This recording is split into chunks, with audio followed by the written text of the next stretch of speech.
Hello everyone, so welcome to defence studies. आज एक और इम्पॉर्टेंट थीम डिस्कस करने वाले हैं। आज की थीम रहेगी लॉजिस्टिक्स। बहुत इंपॉर्टेंट थीम है लॉजिस्टिक्स। क्वेश्चन दिखाता हूँ आपका सीएपीएफ एग्जाम में कहाँ से आया था लॉजिस्टिक्स का, आपको यूज़ करना आना चाहिए। और एक और इम्पॉर्टेंट चीज़ मैं आपको बताना चाह रहा हूँ। आपको पता है नेशनल लॉजिस्टिक पॉलिसी लॉन्च हो चुकी है, वो भी इसी के लिए है, करंट अफेयर से रिलेटेड है और इस पे आपका सीएपीएफ का क्वेश्चन आ चुका है, तो आप एक्सपेक्ट कर सकते हो सेम क्वेश्चन आपका दोबारा रिपीट हो सकता है बट रीफ्रेस होके। ओके, तो पहले देखते हैं सीएपीएफ में आपका कौन सा क्वेश्चन आया था। ये देखिए 2014 के अंदर आया था, mass transport systems are the key to reducing fuel expenditure.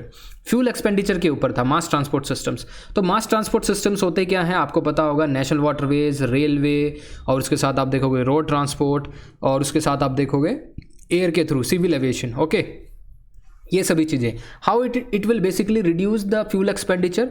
Mass transport system में आप मेट्रो की भी बात कर सकते हो, जो आपके अर्बन एरियाज़ के अंदर मेट्रो है, और भी पब्लिक सिस्टम आप देखोगे डीटीसी बस होती हैं, ठीक है। आपकी दिल्ली के अंदर बात करें तो बसेस, तो मास ट्रांसपोर्ट सिस्टम इसको बोलते हैं। उसके साथ भी मास ट्रांसपोर्ट सिस्टम और भी चीज़ें आप इसमें बोल सकते हैं। और क्या होंगी मास ट्रांसपोर्ट सिस्टम में, आप बुलेट ट्रेन, ओके, उसके साथ आप बोल सकते हो हाइपरलूप, और ये सभी चीज़ें जो ट्रांसपोर्ट सिस्टम का एक पार्ट है, बहुत इंपॉर्टेंट है। मास ट्रांसपोर्ट सिस्टम आप सप्लाई करते हो किसकी, फ्यूल की, ठीक है, पाइपलाइन के थ्रू, उसको भी आप बोल सकते हो, वो भी ट्रांसपोर्ट सिस्टम के अंदर आता है, ठीक है। पाइपलाइन के थ्रू आप स्लरी या फिर कोल का भी ट्रांसपोर्ट कर सकते हो कई बार, ठीक है। और गैस पाइपलाइन आपने देखी होगी, बहुत सारी ऐसी चीज़ें। So they are the basically mass transport system are the key to reducing fuel expenditure. So let's begin the lecture and before basically starting the lecture I would like to make an announcement ये है कि CAPF paper 2 के लिए बहुत important batch है, that is Samadhan pro. पहले हम समाधान के अंदर सिर्फ क्या करते थे, डिस्कस आपका थीम वाइज चीज़ों को डिस्कस करते थे, ठीक है। आपकी इंटरनल सिक्योरिटी, इंडियन पॉलिटी और इंडियन सोसाइटी, उसके बाद एनवायरनमेंट, डिजास्टर मैनेजमेंट, और उसके साथ ही हम फॉर्मेट डिस्कस करते थे आपके साथ, आर्गुमेंट, रिपोर्ट राइटिंग, ये सभी चीज़ों को आप कैसे हैंडल कर सकते हो। लेकिन समाधान प्रो के अंदर आपको प्रीवियस ईयर क्वेश्चंस का डिस्कशन आपके साथ होगा, ब्रेनस्टॉर्मिंग सेशंस होंगे, आपसे पूछा जाएगा कि आप क्या लिखना चाहते हैं इंट्रोडक्शन के अंदर। ऑन द स्पॉट आपको कोई दिक्कत है, ठीक है, आप गलत अप्रोच में जा रहे हो, गलत आपने अप्रोच अडोप्ट किया हुआ है, आपको उसी टाइम रेक्टिफाई किया जाएगा। ये सबसे इंपॉर्टेंट आप सोच सकते हो, इस बैच का फायदा है समाधान प्रो का।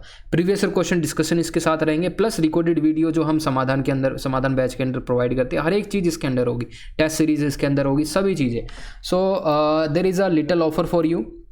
ऑफर ये है कि हमारी फर्स्ट एनिवर्सरी है, तो फर्स्ट एनिवर्सरी पे आपको 500 रुपीज़ का ऑफ दिया जा रहा है। So you can avail this particular batch at ₹4999, ठीक है। 15 दिसंबर से पहले आपको अवेल करना पड़ेगा। 25 दिसंबर को ये बैच शुरू होने वाला है। लिमिटेड सीट्स है, क्योंकि इसमें अगर ज़्यादा बच्चे होंगे तो इंटरेक्शन बहुत ज़्यादा होगी, तो सबके डाउट नहीं ले सकते थे, तो लिमिटेड सीट्स हैं। प्लीज़ आई वुड एडवाइज बाद में वेट मत करना, नोबडी नोज़ कि कब बैच आएगा, शायद ये लास्ट बैच भी हो सकता है आपका, ठीक है। So I would basically advise you to join this batch as soon as possible. Okay, so let's begin the lecture. So basically आपने सुना होगा कि national logistic policy, our prime minister basically has unveiled this national logistic policy. उसके साथ ही आपने PM गति शक्ति plan सुना होगा। दोनों इंपॉर्टेंट है नेशन की डेवलपमेंट के लिए। तो मैं आपको थोड़ा सा सेंसिटाइज करने के लिए आपको एक वीडियो दिखाऊंगा, छोटी सी वीडियो है, प्लीज़ वॉच इट। आपको इसको देखने के बाद बहुत सी हेल्प मिल सकती है। यू कैन विजुअलाइज थिंग्स, आपको इसमें आसानी होगी चीज़ों को समझने में, चीज़ों को सोचने में। Okay, so let's see.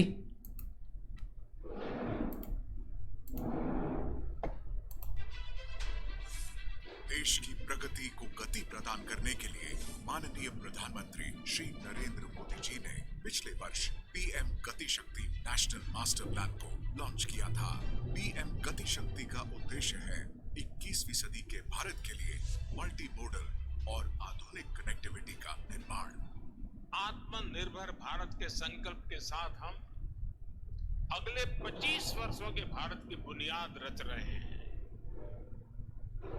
PM गति शक्ति national master plan next generation infrastructure और मल्टी मॉडल कनेक्टिविटी को इस नेशनल प्लान से गति शक्ति मिलेगी।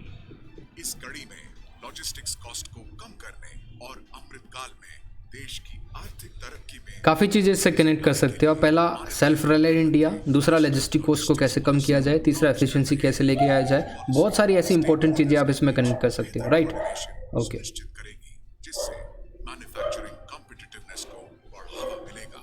हमारे मेहनती किसानों और एमएसएमईज को अपने उपज और उत्पादों की सही कीमत मिल सकेगी। साथ ही साथ उपभोक्ताओं तक भी उत्पादों की पहुंच सहज और किफायती होगी। इस पॉलिसी को अमल में लाकर देश लॉजिस्टिक्स कॉस्ट में कमी लाएगा और उसे ग्लोबल बेंचमार्क के बराबर करेगा। और Bharat so what is the global benchmark? Logistics global benchmark है 8% of the GDP. 8% of the GDP अगर आप लॉजिस्टिक कॉस्ट पे खर्च कर रही है, आपका ग्लोबल बेंचमार्क है। ओके, तो ये सभी चीज़ें इसके फीचर्स हैं। Digitalisation, tracking and tracking of arrangement of shipment, ये सभी चीज़ें आप ट्रैक कर सकते हो RFID टेक्नोलॉजी के साथ। ठीक है, इससे आप ट्रांजिट कॉस्ट को कम करोगे, तभी आपके सिस्टम के अंदर एफिशिएंसी आएगी, right? Fertiliser, food grain, cement, port connectivity आदि के लिए सेक्टर स्पेसिफिक लॉजिस्टिक्स प्लान बनाए जा रहे हैं। डिजिटल इंडिया को लॉजिस्टिक्स प्रक्रियाओं से जोड़कर एक यूनिफाइड बहुत इंपॉर्टेंट टॉपिक है। आपको ऐसे ही लग रहा होगा कि ये 21st सेंचुरी के लिए अगर आपको 5 ट्रिलियन इकॉनमी बनना है, 5 ट्रिलियन इकॉनमी बनने के लिए ये नहीं होगा सिर्फ आप मैन्युफैक्चरिंग बढ़ाएंगे अपनी, वो एक बहुत इंपॉर्टेंट पार्ट है। उसके अलावा अगर सिस्टम के अंदर आप एफिशिएंसी लेके आते हो, उससे बेटर कोई चीज़ है नहीं। सिस्टम के अंदर एफिशिएंसी आप लेके आओगे, आपकी इनपुट कॉस्ट कम होगी, आप टाइम डिले कम कर सकते हो, आप कॉस्ट ओवररन जो होता है, जो प्रोजेक्ट ओवररन जो होता है उसको आप कम कर सकते हो, उसका कॉस्ट जो आती है। बहुत सारे ऐसे इंपॉर्टेंट चीज़ें हैं, इससे आप कनेक्ट कर सकते हो नेशनल लॉजिस्टिक पॉलिसी से। फेडरलिज्म की भावना को प्रगाढ़ again a cooperative federalism example. राज्यों में लॉजिस्टिक्स इंफ्रास्ट्रक्चर का विकास करने के लिए विशेष सहायता और सहयोग के लिए समर्पित है। देश में वेयरहाउसिंग सेक्टर की स्टैंडर्डाइजेशन के लिए एक हैंडबुक भी तैयार की गई है, ताकि स्टेक होल्डर्स इसका उपयोग करें और देश में ग्लोबल स्टैंडर्ड्स के अनुरूप वेयरहाउसिंग सेक्टर का विकास हो। साथ ही लॉजिस्टिक्स इंडस्ट्री एसोसिएशंस के मुद्दों के त्वरित निपटान के लिए ease of logistics services portal E Logs बनाया गया है। Remember this portal is it is important. Services improvement group मुद्दों का तेजी से हल निकालेगा और कारोबार को लाभ मिलेगा। कोविड महामारी के दौरान दुनिया के कई देशों में स्किल्ड मैन पावर की कमी के कारण सप्लाई चेन पर बुरा असर पड़ा था। You can also introduce this context. Covid के बाद जो सप्लाई चेन डिसरप्शन हुआ था, ये भी आप इंट्रोड्यूस कर सकते हो अगर इस तरह का कोई क्वेश्चन आपको मिलता है। कोर्सेज शुरू किए जा रहे हैं। साथ ही लॉजिस्टिक्स आधारित स्किल निर्माण पर भी फोकस है, ताकि हमारी युवा शक्ति के लिए देश और दुनिया में बड़े पैमाने पर रोजगार के अवसर बने। एक सशक्त, एकीकृत और डिजिटल लॉजिस्टिक्स सेक्टर से देश।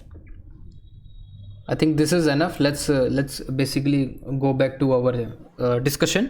तो नेशनल लॉजिस्टिक पॉलिसी आपने देखा, क्या इसके फीचर्स हैं, क्या इसके फीचर्स नहीं हैं, ये इंपॉर्टेंट है। Let's see important things. Objectives क्या हैं लॉजिस्टिक्स के? अगर लॉजिस्टिक सेक्टर को हमें डेवलप करना है तो हमारे ऑब्जेक्टिव्स क्या होंगे? हमको अचीव करना है multi modal movement of cargo. Multi modal का मतलब है आप एक चीज़ से ट्रांसपोर्ट करते हो। सपोज आपने शिप से ट्रांसपोर्ट किया, उसके बाद जब वो आप पोर्ट पे आती है शिप, उसको अनलोड करना, ठीक है, फिर आप उसको रेलवे के थ्रू या फिर रोड ट्रांसपोर्ट के थ्रू आप उसको कंटेनर्स को कहाँ तक लेके जाएंगे, कंजम्पशन या फिर वेयर हाउसेस तक।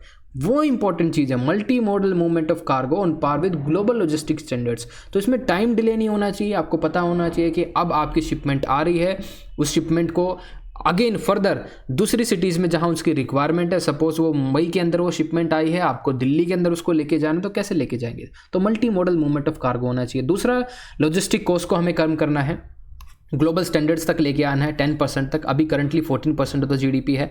दूसरा, हमने देखा डॉक्यूमेंट्री के अंदर भी national trade facilitation action plan बहुत इंपॉर्टेंट है। इसके अंदर हम देखेंगे reduce border compliance. Border compliance में अगर आप देखोगे, आपने देखा होगा integrated check post, border check post Pakistan के साथ है, बांग्लादेश के साथ है, नेपाल के साथ है, म्यांमार के साथ है, ठीक है। बहुत सारी ऐसी important integrated border management border check post है, जहाँ पे आप उसको सिक्योरिटी पर्पस से स्कैन करते हो, उसके डॉक्यूमेंटेशन चेक होते हैं, हर एक चीज़, ठीक है। तो कई बार क्या होता है, आप देखते होगे जो आप ट्रक्स में या फिर जो बिजनेसमैन होते हैं, अगर उसको पाकिस्तान भेजना होता है कुछ एक कंसाइनमेंट, 24 घंटे तक या फिर 48 घंटे तक वो बॉर्डर पे लाइन में लगे रहते हैं। कभी आप वाघा या अतरी बॉर्डर आप वहाँ पे गए होंगे, बहुत इंपॉर्टेंट है। वहाँ पे आपने देखा होगा 48 घंटे तक ट्रक्स के अंदर वो वेजिटेबल्स होगी या फिर कुछ भी पेरिशेबल गुड्स, ओके, जिनकी शेल्फ लाइफ बहुत कम है। दूसरा, आपको 48 घंटे तक किराया भी तो देना होगा ट्रक का, ठीक है, ट्रक का किराया आपको देना होगा एक्स्ट्रा। उससे क्या होगी, आपको इनपुट कॉस्ट बढ़ेगी, आपका जो प्रोडक्ट है अनकॉम्पिटिटिव हो जाएगा इंटरनेशनल मार्केट में। ये बहुत सारी चीज़ें हैं इसके अंदर। उसके साथ हम देखते हैं, अब करंट सिचुएशन देखते हैं, देश के अंदर क्या करंट सिचुएशन है। ऑब्जेक्टिव्स हमने देख लिए, क्या करना है। करंट सिचुएशन देखते हैं। देखो, लॉजिस्टिक इंडस्ट्री है 22 मिलियन पीपल को जॉब देती है, 2016 की रिपोर्ट है। अब लॉजिस्टिक कॉस्ट देखेंगे, currently 14% of the GDP, USA की 9% है, जापान की 11% कुछ है। उसके साथ हम देखें, जब वर्ल्ड इकोनॉमिक फोरम ने एक इंपॉर्टेंट इंडेक्स निकाला, उसके अंदर दिस ग्लोबल कॉम्पिटिटिव इंडेक्स के अंदर हमने देखा तो इंडिया का रैंक है 66। हमें इसमें और भी बेटर करने की ज़रूरत है। ईज ऑफ डूइंग बिजनेस आप देखोगे, उसमें इंडिया की रैंक है 146, that is way below below by China का रैंक है 96 और श्रीलंका का रैंक है 90, ठीक है। तो इंडिया को ईज ऑफ डूइंग बिजनेस के अंदर भी अच्छा ही काम करना है। हालांकि मुझे लगता है ease of doing business across borders है ये। अगर इसका ओवरऑल रैंक आप देखोगे, ईज ऑफ डूइंग बिजनेस का बहुत अच्छा रैंक हो चुका है, 50 या 60 रैंक है इंडिया का। लेकिन ट्रेडिंग अक्रॉस बॉर्डर्स पे बात है, अभी यहाँ पे प्रॉब्लम है। जो आप देखोगे in between traders this borders, तो ईज ऑफ डूइंग बिजनेस के बहुत सारे पैरामीटर्स हैं इसको जज करने के, 10 से ज़्यादा पैरामीटर हैं। बहुत सारी ऐसी चीज़ें हैं जब आपको देखना होगा ईज ऑफ डूइंग बिजनेस में। आप देखोगे एक्सेस टू इलेक्ट्रिसिटी कनेक्शन, उसके साथ आप देखोगे लैंड एक्विजिशन, उसके साथ आप देखोगे एनवायरमेंटल क्लियरेंस, उसके साथ आप देखोगे एक्सेस टू क्रेडिट फैसिलिटी, बहुत सारी ऐसी चीज़ें जो ईज ऑफ डूइंग बिजनेस के अंदर आती है। अब कॉन्स्ट्रेंट देखते हैं, कॉन्स्ट्रेंट क्या है, लॉजिस्टिक सेक्टर हमारा क्यों नहीं डेवलप कर पा रहा। हाई कॉस्ट ऑफ लॉजिस्टिक है, no doubt, high cost of logistic है, अंडर डेवलप्ड इंफ्रास्ट्रक्चर है, पुअर कनेक्टिविटी, इसको मुझे एक्सप्लेन करने की ज़रूरत नहीं, आपको पता है क्या है। Multiple agencies, no uniform documentation है। एक एजेंसी जो है, अगर हम देखें, अब बहुत बार आपने सुना होगा कि इंटीग्रेटेड थिएटर कमांड, ठीक है, इंटीग्रेटेड थिएटर कमांड की बात होती है, मॉडर्नाइजेशन की बात होती है डिफेंस फोर्सेस की। क्यों? क्योंकि उसमें टाइम लग है, एक डिसीजन लेने में आपको बहुत टाइम लगता है, ब्यूरोक्रेटाइजेशन होता है, तो ब्यूरोक्रेटिक डिले होता है, कुछ ऐसा सेंसिटिव इशू आ जाता है, फिर भी आपको ब्यूरोक्रेसी उसमें इन्वॉल्व करनी पड़ती है, तो डिसीजन मेकिंग आपकी कॉम्प्रोमाइज़ होती है। तो इसीलिए इसको मल्टीपल एजेंसी है अभी बेसिकली हमारे पास। आप देखोगे eastern dedicated freight corridor, western dedicated freight corridor, शायद दोनों में से सिनर्जी ना हो, और सभी चीज़ों आप देखोगे उन चीज़ों को मैनेज करने के लिए मल्टीपल एजेंसीज है। तो जहाँ पे मल्टीपल एजेंसीज आपको देखने को मिलेगी, सिनर्जी उनके बीच में लाना बहुत मुश्किल है। नॉन यूनिफॉर्म डॉक्यूमेंटेशन है, दूसरों का रिकॉर्ड अलग हो सकता है, दूसरे का रिकॉर्ड अलग हो सकता है, तो जो उनका डेटा स्टोरेज है शायद वो दूसरे के लिए यूजफुल ना हो, ठीक है, in the way they way are basically storing that data. So इसने इंक्रीज कर दिया किसको, डिले को इंक्रीज कर दिया, ट्रांजैक्शन कॉस्ट बढ़ा दिया। दूसरा आप देखोगे अनमैकेनाइज्ड वेयर हाउसिंग फैसिलिटी, बहुत इंपॉर्टेंट, अनमैकेनाइज्ड। कभी आपने अमेजन का फुलफिलमेंट सेंटर देखा होगा, उसके अंदर आपने देखा है कि कैसे वो प्रोडक्ट्स को ट्रैक करते हैं RFID की वजह से, बारकोड की हेल्प से, ठीक है, उसको रीड कर लेते हैं। तो इससे आपने देखा होगा उन्होंने पूरे शेल्व्स बना रखे हैं, उसमें टेम्परेचर सेंसर्स आपको दिखेंगे, वहाँ पे आप मॉनिटर कर सकते हो लाइव CCTV कैमरा की मदद से। उससे क्या होती है, एफिशिएंसी आती है, उससे आपकी एफिशिएंसी आती है, कैपेबिलिटी डेवलप होती है, आपकी कैपेसिटी इंक्रीज होती है। आप उसी छोटे से वेयर हाउसेस के अंदर अब बहुत चीज़ों को हैंडल कर सकते हो अगर आप मैकेनाइज तरीके से उसका हैंडलिंग कर रहे हो। उसके साथ ही हम देखेंगे absence of last mile connectivity, ये अभी कंस्ट्रेंट पढ़ रहे हैं, भूल मत जाना। So basically last mile connectivity is missing in India. Last mile connectivity, suppose this is Indian coast line, ये आपका वेस्टर्न कोस्टल एरिया है, यहाँ पे आपकी शिपमेंट आई जवाहरलाल नेहरू पोर्ट पे, यहाँ से फिर इसको दिल्ली तक लेके जाना है, दिस इज द डेस्टिनेशन। फिर आप दिल्ली तक कैसे लेके जाओगे, सपोज दिल्ली तक लेके जाने के लिए आप सपोज आपने हेल्प ली शुरुआत में ट्रेन की, तो ट्रेन से वो यहाँ पे लोड हो गया, फिर दिल्ली में तो ट्रेन जाती नहीं है, ठीक है, जाती है तो फिर डबल डेकर और ये सभी चीज़ें जाने के लिए सपोज आप किसी प्लेटफॉर्म तक, पुरानी दिल्ली तक आप वो लेके चले गए, ठीक है, फिर आपको अनलोड करना पड़ेगा, फिर आपको ट्रक में डालना पड़ेगा वो सामान। तो last mile connectivity is important. वहाँ पे जाके ट्रक, रोड ट्रांसपोर्ट और भी चीज़ें जहाँ पे आपको वेयर हाउसेस के अंदर स्टोर करना है, ये सभी चीज़ें आपको वहाँ पे चाहिएगी, जब भी आपकी लास्ट माइल कनेक्टिविटी मानी जाएगी। ठीक है, अभी आप सपोज कीजिए आपको मेट्रो में जाना है, मेट्रो तक जाने के लिए आपको कुछ ना कुछ साधन तो होना चाहिए। आपके पास पर्सनल व्हीकल नहीं है, आपको पब्लिक व्हीकल में मेट्रो तक जाना है, तो मेट्रो फीडर बनाएगी। अब मेट्रो से उतरने के बाद आपका जो ऑफिस है वो थोड़ा दूर है, तो उसके बाद भी आपको क्या चाहिएगी, एक रिक्शा चाहिएगी, दूसरी और चीज़ें, छोटी बस चाहिएगी। ठीक है, तो जो कि आपको आपके ऑफिस तक लेके जाए, इसको बोलते हैं हम लास्ट माइल कनेक्टिविटी। ये नहीं है आपको बीच में ले जाके छोड़ दे कहीं भी। ओके, उसके बाद आप देखिए lack of inter operable technology की ज़रूरत है। जिसने अभी इंटर ऑपरेबल टेक्नोलॉजी नहीं है, काफ़ी डेटा जो है वो दूसरी जो कंपनी एजेंसीज़ हैं उनके लिए यूज़फुल नहीं है, इसीलिए जो डेटा मिसमैच है ये प्रॉब्लम क्रिएट करता है और इंक्रीज़ करता है ट्रांजिट टाइम को। उसके साथ हम देखेंगे कंपटीशन लिमिटेड है, underutilization of resources. Despite having the capability and capacity, we are underutilizing it due to lack of mechanization, automation, ये सभी चीज़ें। border compliance and documentation नहीं है। ठीक है, बॉर्डर कंप्लाइंस में बहुत टाइम लगता है। आप पाकिस्तान का एग्जांपल ले लीजिए, आप बांग्लादेश का एग्जांपल लीजिए, नेपाल का एग्जांपल लीजिए, डॉक्यूमेंटेशन वर्क बहुत ज़्यादा है, सिक्योरिटी आप देखो थ्रेट हो सकते हैं जिससे वो स्लो हो जाती है। वहाँ पे जो ट्रांजिट राइट है जो आपको मिलने चाहिए, डिले हो जाता है, जिससे इनपुट कॉस्ट बढ़ जाती है, आपकी ट्रांसपोर्ट कॉस्ट बढ़ जाती है, फ्यूल कॉस्ट बढ़ जाती है, आपका प्रोडक्ट अनकॉम्पिटिटिव हो जाता है। उसके साथ हम कर क्या सकते हैं, ये इंपॉर्टेंट है, हम रेशनलाइज कर सकते हैं टैरिफ को। ठीक है, रेशनलाइज कर सकते हैं टैरिफ को, ये इंपॉर्टेंट चीज़ हो सकती है। Determine prices in efficient manner, ये हो सकता है। आपको पता है एक एलपीजी के लिए या फिर आपको पता होगा सीएनजी के लिए, सीएनजी की प्राइसेस के लिए कौन सी कमेटी है, it's a question for you. उसको रिवाइज करने के लिए कौन सी ऐसी कमेटी बनाई गई है। उसके साथ आप देखिए creating an overarching body that maintains repository of all transport data. अगर आपके पास कोई ऐसी बॉडी आपने बनाई है जो सभी ट्रांसपोर्ट डेटा को क्या कर सके, स्टोर कर सके, आपके पास इतना डेटा होगा, आपको पता होगा कि साल के इस महीने में इस दिन पे इतनी ज़्यादा ट्रैफिक आपको मिलेगी, या फिर इतनी डिमांड हो सकती है दिवाली के टाइम पे, होली के टाइम पे, फेस्टिव सीजन में ये डिमांड हो सकती है। आपको ट्रांसपोर्ट कॉस्ट, आपको ट्रांसपोर्ट इक्विपमेंट्स या फिर लास्ट माइल कनेक्टिविटी उस टाइम पे बहुत ज़्यादा आपको अवेलेबल करानी पड़ेगी। तो ये सभी चीज़ें, ये इंटेलिजेंस आपके सामने रहेंगी। अगर आपके पास हर एक चीज़ें रहेंगी तो आप अच्छे से इंप्लीमेंट कर सकते हो, आपको एडमिनिस्ट्रेशन में दिक्कत नहीं आएगी। उसके साथ आप देखोगे it will enhance efficiency of warehouses and their operation. Vertical silos बनाने की बात हुई है फूड स्टोरेज के लिए शांता कुमार कमेटी ने। जैसे आप देखोगे पहले गोडाउन होते थे, पहले गोडाउन ऐसे हॉरिजॉन्टली एक्सपेंड किए जाते थे। ठीक है, उसकी हाइट कम होती थी, आप देखोगे 30 फुट पे होते थे लगभग, वो 30 या 40 फुट पे। अभी आप वर्टिकल साइलोज, अब जो साइलोज होते हैं वो वर्टिकली डेवलप करते हैं। उससे क्या है, आप देखोगे फ्लोर स्पेस इंडेक्स उसको भी बेटर यूटिलाइज कर सकते हैं आप। वर्टिकली आप जितना ज़्यादा स्टोर करोगे उसमें आप देखोगे प्रॉब्लम भी नहीं है, उसको मेंटेन करना ईजी है। बहुत सारी चीज़ें हैं वर्टिकल साइलोज में जो आपका बेनिफिट कर सकते हैं। उसके साथ देखोगे किसान रेल इंपॉर्टेंट है। बजट 2020 में शुरू किया गया किसान रेल को। इसका मतलब ये है आप जो देश के किसान हैं, अगर उसको बेटर प्राइस मिल रहा है दूसरे एरिया के अंदर, वो किसान रेल की हेल्प से उसको वहाँ पे लेके जा सकते हैं और सेल कर सकते हैं। किसान rail is very important for this logistics. Okay, उसके साथ आप देखोगे इंक्रीज एम्फोसिस और multi modal solution, multi modal logistic parts आप लेके आ सकते हो। अलाउ प्राइवेट प्लेयर्स का इंक्लूजन भी इसके अंदर बहुत है। बहुत सारे ऐसे मॉडल हैं जिसमें आप प्राइवेट प्लेयर को लेके आ सकते हो। आप प्राइवेट प्लेयर्स को थोड़ा टैक्स हॉलिडे दे सकते हो, बेटर आप उनको प्राइजेस दे सकते हो, लैंड एक्वायर करके दे सकते हो चीप प्राइसेस पे। Okay, to basically incentivise private players.